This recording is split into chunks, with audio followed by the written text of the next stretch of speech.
It happened less than 40 miles from Bailey, Colorado, the nation's most deadly school massacre at Columbine High. Craig Scott survived the rampage by two fellow students. His teenage sister did not.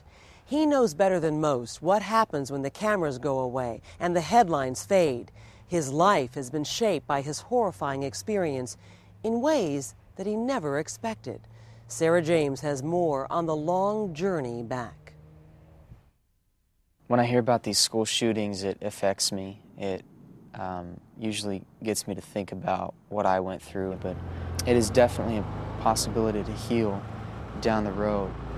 23-year-old Craig Scott knows more about healing than most people.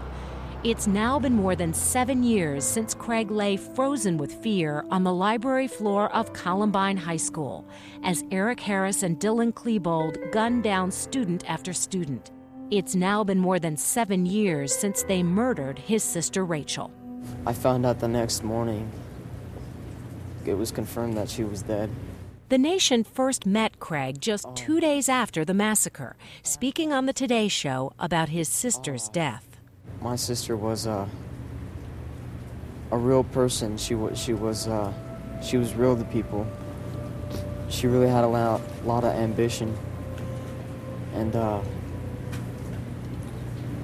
I loved her a lot. Rachel was the first student to die in the shootings at Columbine. Fun-loving and adventurous, she was also known for her devout religious beliefs. Her private diaries, in which she wrote about the importance of kindness and compassion, were published after her death. Dateline followed Craig and his family for the first year after Rachel's murder, as they tried to cope with their immeasurable loss. I didn't get to say goodbye to her physically.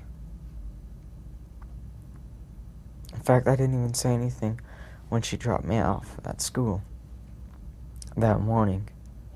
In public, Craig displayed courage as he traveled across the country to share his story and that of his sister with thousands of students. But privately, he was haunted by terrifying flashbacks, lying motionless on the library floor, listening to the last gasps of dying friends. I was laying there next to him, and I couldn't get it out of my mind. In the beginning, he found solace in his faith. Every time I pray, if it's 10 seconds, it stops. The images stop. The sounds, too. The sounds were awful. But soon, even prayer was no match for the terror, especially at night.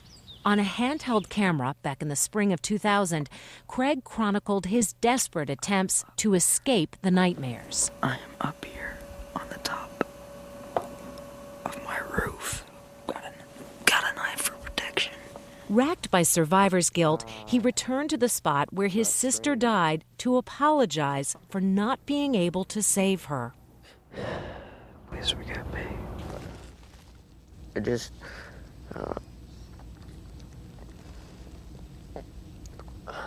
still have a lot of anger. The lowest point came after our cameras left, about a year and a half after Rachel's death. Craig and his younger brother Michael were watching a movie on TV when a particularly violent scene triggered a flashback. What followed haunts Craig to this day. My brother, who had no idea what I was going through, was just watching TV, and then I turned to him and I said, "Change the channel." And he said, "Why?" And I snapped. And the next thing I knew, I'd picked up my brother, my little brother, who I love. I carried him to the kitchen. I slammed him against the kitchen floor. I pulled out a knife. I put it in front of his face, and I said, "Do you want to know what it feels like to almost lose your life?" It was a pivotal moment, a turning point. Craig realized that if he didn't let go of his anger, he might never recover. His first step, to forgive Rachel's killers. Forgiveness was like setting a prisoner free and then finding out that prisoner is you. Being angry is definitely part of the process of losing someone to violence. But it's what you do with that anger that's going to decide who you become and who you are later down the road. Craig says chronicling his own dark days on tape sparked an interest in filmmaking. And after he graduated from Columbine in 2002, he enrolled in a Denver film school. I really want to make films that build people up, that inspire people, that tell stories of ennobling characters. This actually was a class project that she did. One of his upcoming projects to bring the story of his sister's life and faith and the impact of her death to the big screen. He continues to speak publicly through Rachel's Challenge, an organization founded by his father to combat school violence. I have to keep doing what I'm doing. The speaking is so important. Keep sharing the story, even though I get tired of sharing it sometimes. For Craig, keeping the memory of his sister Rachel alive is more than a mission, it's his salvation. He once dreamed of finding his way back to the boy he was before the shooting. But part of his healing was the realization that that could never happen. Columbine was the worst day of my life, but now looking back, I can be almost thankful in a way for going through such a hard thing, because it's made me who I am today. Deadly violence in schools is a continuing problem in this nation. Since 1996, at least 70 people have died in approximately 30 school shootings. For more on the recent killings and to learn more about how you can talk to your kids about school violence, log on to our website. The address is dateline.msnbc.com.